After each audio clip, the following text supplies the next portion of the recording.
안녕하세요. 더 넘치는 게 믿음의 가족 여러분, 12월 12일 수요일 아침입니다. 오늘 아침에도 하나님께서 들려주시는 그 말씀의 귀한 은혜를 들으러 이 자리에 나오신 여러분들을 사랑하고 축복합니다. 우리가 계속 시편의 말씀을 묵상하고 있습니다. 우리가 어제도 138편의 말씀을 묵상했는데요. 이 시편으로 만들어진 찬양들이 참 많이 있습니다.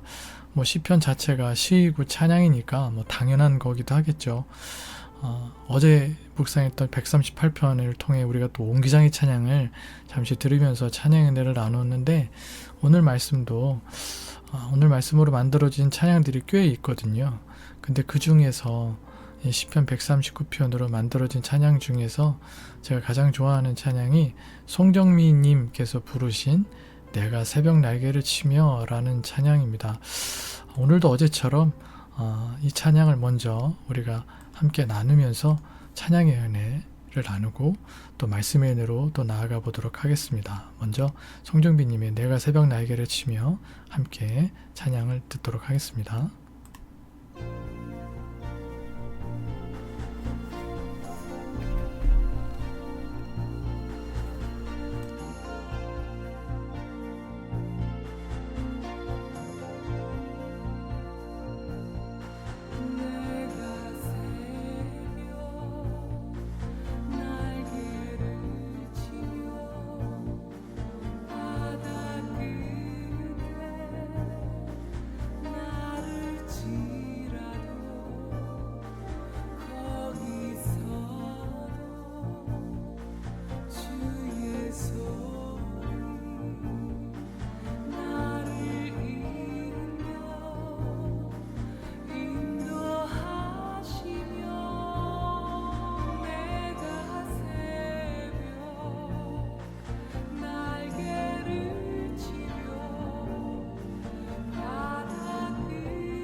네, 오늘도 이 정도만 찬양을 듣도록 하겠습니다. 찬양이 은혜로우니까요. 여러분들이 꼭 유튜브에서 내가 새벽 날개를 치며 송정미 이렇게 찾으셔서 꼭 한번 끝까지 들어보시기 바랍니다. 참 은혜가 넘치는 찬양입니다. 오늘은 여러분들과 함께 말씀드렸던 대로 시편 139편 1절로 12절까지의 말씀만 함께 묵상하도록 하시겠습니다. 오늘 본문은 제가 한번 읽어보도록 하겠습니다. 여호와여, 주께서 나를 살펴보셨으므로 나를 아시나이다. 주께서 내가 앉고 일어섬을 아시고 멀리서도 나의 생각을 밝히 아시오며 나의 모든 길과 내가 눕는 것을 살펴보셨으므로 나의 모든 행위를 익히 아시오니 여호와여, 내 혀의 말을 알지 못하시는 것이 하나도 없으시니이다. 주께서 나의 앞뒤를 둘러싸시고 내게 안수하셨나이다. 이 지식이 내게 너무 기이하니 높아서 내가 능히 미치지 못하나이다. 내가 주의 영을 떠나 어디로 가며 주의 앞에서 어디로 피하리이까. 내가 하늘에 올라갈지라도 거기 계시며 스올에 내 자리를 펼지라도 거기 계시니이다.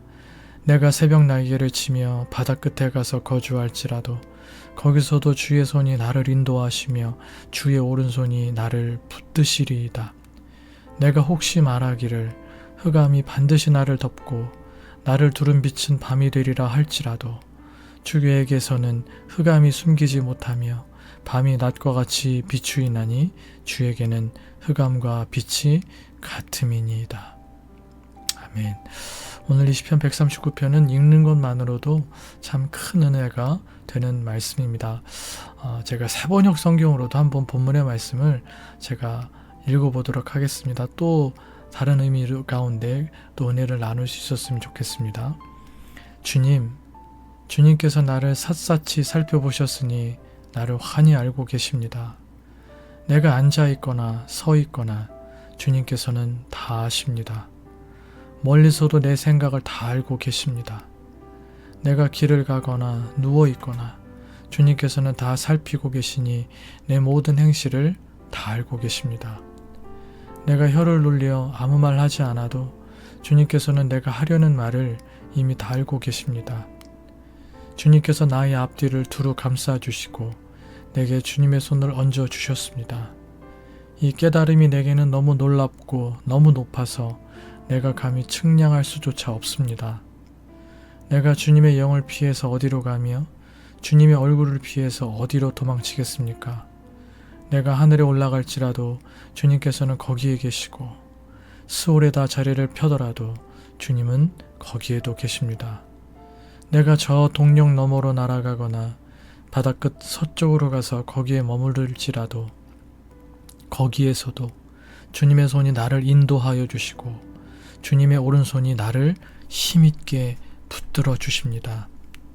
내가 말하기를 어둠이 와락 나에게 달려들어서 나를 비추던 빛이 밤처럼 되어라 해도 주님 앞에서는 어둠도 어둠이 아니며 밤도 대낮처럼 밝으니 주님 앞에서는 어둠과 빛이 다 같습니다. 참 귀한 우리에게 그 말씀드린 대로 읽는 것만으로도 큰 은혜를 주시는 말씀이라고 할 수 있겠습니다. 오늘 이 말씀이 어떤 의미가 있는지를 매일 성경 순의 글을 통해 우리가 함께 살펴보겠습니다. 1절에서 5절 시인은 하나님께 완전히 알려진 존재로 산다는 경의와 떨림 그리고 하나님께 둘러싸인 은혜를 노래합니다. 주 앞에서 그의 삶은 숨김이 없습니다. 앉고 일어섬, 길 가는 것과 눕는 것, 생각의 결과 말이 되기 전의 말까지 주님은 다 알고 계십니다.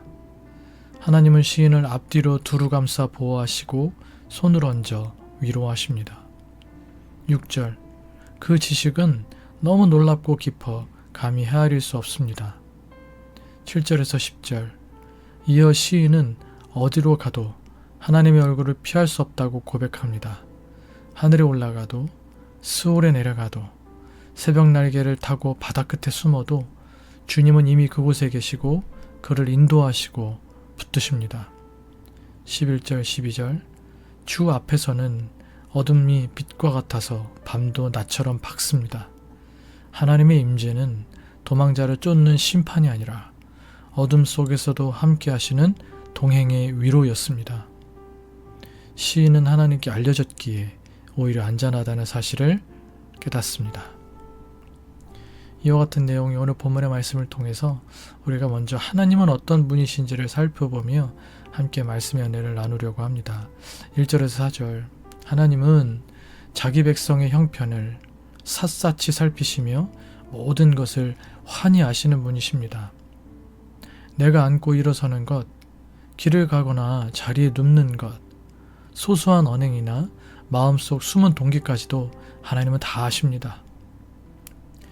이는 오직 하나님을 바라며 이 세상을 거슬러 살려고 애쓰는 성도들에게는 큰 위로가 되지만 두 마음을 품은 이들, 다시 말해서 믿음 안에 산다 하지만 세상적, 세속적 가치관을 가지고 사는 이들에겐 두려운 일입니다.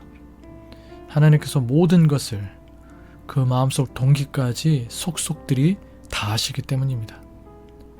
내 모든 행실과 마음의 동기까지 다 아시는 하나님 앞에서 우리는 절망하지 말고 하나님이 나를 혼내시고 벌 주시지는 않을까 막연한 두려움에 사로잡히지도 말고 매 순간 하나님을 기쁘시게 해드리는 삶, 우리의 믿음과 실제 삶이 일치가 되는 삶, 하나님 말씀대로 하나님 말씀에 순종하는 삶을 살아갈 수 있어야 합니다.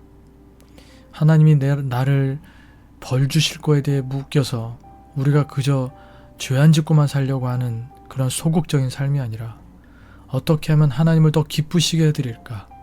어떻게 하면 내가 정말 내가 살아내야 할 믿음의 삶이 될까를 고민하면서 그 삶을 살아내는 적극적이고 능동적인 신앙의 삶을 우리는 살아갈 수가 있어야 될 것입니다. 5절에서 6절, 자기 백성 가까이 하시면서 모든 삶을 에워싸고 보호해 주시는 하나님이십니다. 우리에게서 잠시도 눈을 떼지 않으시고 지켜보시며 모든 것을 아십니다. 아무도 모르는 마음의 심연에까지 하나님의 눈길은 다 있습니다. 꿰뚫어 보십니다. 감추고 싶은 상처와 부끄러움도 아시지만 하나님은 우리에게서 등을 돌리시지 않습니다. 그런 하나님께서 늘 세상과 벗하며 죄 가운데 사는 우리를 심판하시지 않고 모든 것을 아시면서도 폭로하거나 정죄하거나 우리에게 벌 주시지 않으시고 품고 치유하며 다가오시는 하나님의 은혜가 참으로 감사한 것입니다. 참으로 감사하고 또 감사한 것은 우리가 그 사랑과 은혜에 붙들려 있다는 것입니다. 우리를 돌보시는 주님의 시선에서 벗어날 수도 우리를 치유하시는 그 손길을 피할 수도 없다는 것입니다.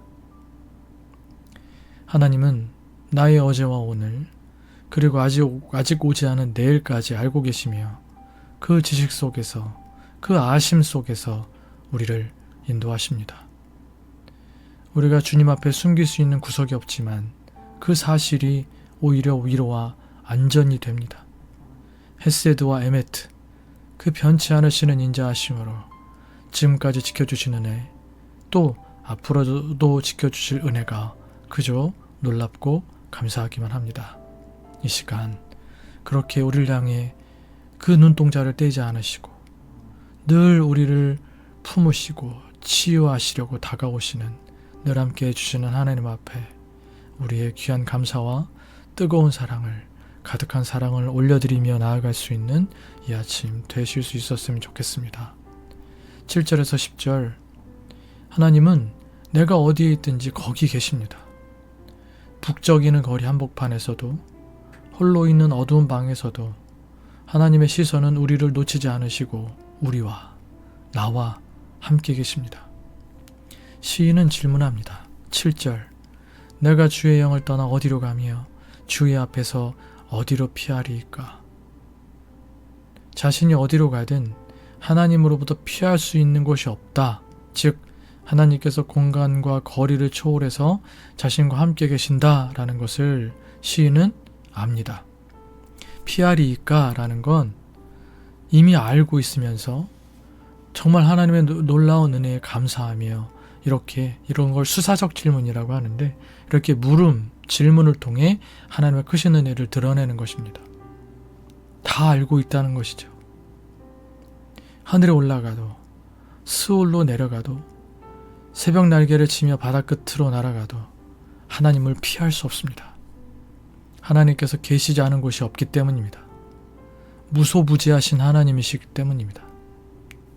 우리는 하나님을 피하고 싶을 때도 홀로 있고 싶을 때도 있지만 하나님은 우리를 결단코 놓치지 않으십니다. 하나님께서 우리를 감시하신다는 말씀일까요? 하나님께서 우리를 스토킹 하신다는 말씀일까요? 네, 맞습니다.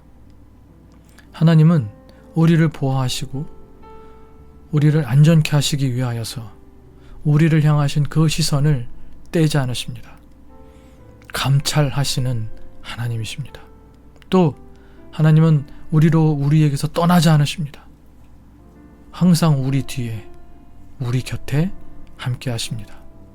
거룩한 스토킹을 하시는 하나님이십니다. 여러분, 하나님이 우리를 스토킹 하신다니 얼마나 감사한 일인가요? 언제나 우리와 함께 해주신다니 얼마나 감사한 일인가요? 그 하나님이 함께 하시면서 벗어날 수 있는 것은 없다고 하시니 얼마나 감사한 일인가요? 내가 때로 내 연약함과 내 부끄러움 때문에 주님 앞을 멀리 피하고 싶을 때도 있고 습관적으로 세상을 쫓아 살다 보니 하나님은 멀리 떠나고 싶을 때도 있지만 그때에도 하나님은 늘 우리와 함께 하십니다. 그 사랑으로 우리를 따라오십니다. 다윗은 떠날 수 없는 하나님의 임재가 진정한 복임을 고난을 만나고 나서야 깨달았습니다. 하나님을 피해 숨은 곳에서 길을 잃고 쓰러졌을 때 하나님은 그에게 다가가 붙드시고 인도하셨습니다. 우리에게도 하나님은 마찬가지십니다.